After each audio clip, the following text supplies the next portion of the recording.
Afternoon, ma'am, and hello guys. This is Varun. This video tutorial I'll be explaining the case laws. First I will explain the Suresh Charan case. First I will start with minimizing the facts. Here the facts are like on 6th December 1994, Suresh Charan got married to Miss Vandana, and the marriage was solemnized in accordance with Hindu Marriage Act 1955. Now, the brother of this Vandana said that she was suffering from mental sickness and she was undergoing some treatment for the said reason. So, thereafter, the husband filed a divorce petition which was resisted by the appellant at the time, citing some reason alluding to the wrong on the part of the defendant that he didn't try for taking his spouse from parental home and as he was preparing from some competitive examination. Now, the husband then sought an amendment to the petition to include the ground to challenge the marriage itself, as he alleged that his wife was mad at the time of marriage itself, and hence the marriage was declared void to be concealment of the material fact under section 12 of the Hindu Marriage Act.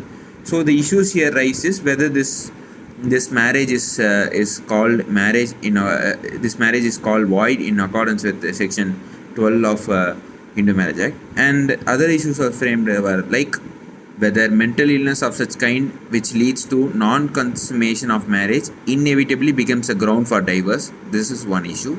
And the next issue is whether the disease of the schizophrenia will come under the degree of mental illness and it can be considered for a valid ground for the divorce. This is the two issues framed.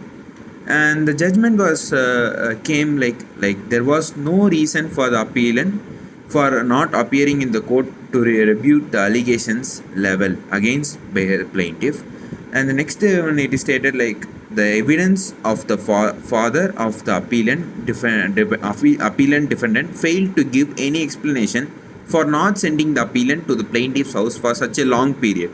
This is also one of them. Then the last and final point is, in the view of the above discussion, the appeal of the appellant deserves to be dismissed and hence the entire case is dismissed. This is the first case. The next case I am going to explain is this Kamala versus Shankar. Here the facts will be stated as follows. Like Shankar and Kamala were married, and after a few years they were quarreling and fighting. Their relationship is not in a smooth manner. They had 3 daughters and was separated. Soon Shankar took elder daughter Kavya with him, and Kamala took the remaining 2 daughters and was living separately. After some days, Shankar wrote a letter to Kamala's father for seeking apology, but Kamala was not convinced and took Kavya with her. Shankar later went to Duncan State to Kamala's home and started threatening that he would kill both. Here the issues like whether the domestic threat was imposed here and whether this act of threatening also will be a legal violation. Now Shankar and Srinivasan met in a market where Srinivasan attacked Shankar and told him that he would kill him. Now the Shankar, for his private defense, took a stick and gave a blow in which Srinivasan's stomach and Srinivasan was hurted grievously. Now there has been a grievous hurt also. Now Srinivasan, while giving dying declaration, he was dead. The court awarded life imprisonment to Shankar. Shankar appealed for conviction.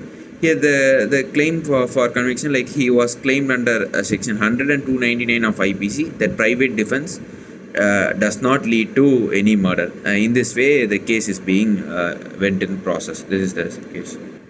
Next I will move to another case. This is Rajendra Prasad versus Dr. Sinha case.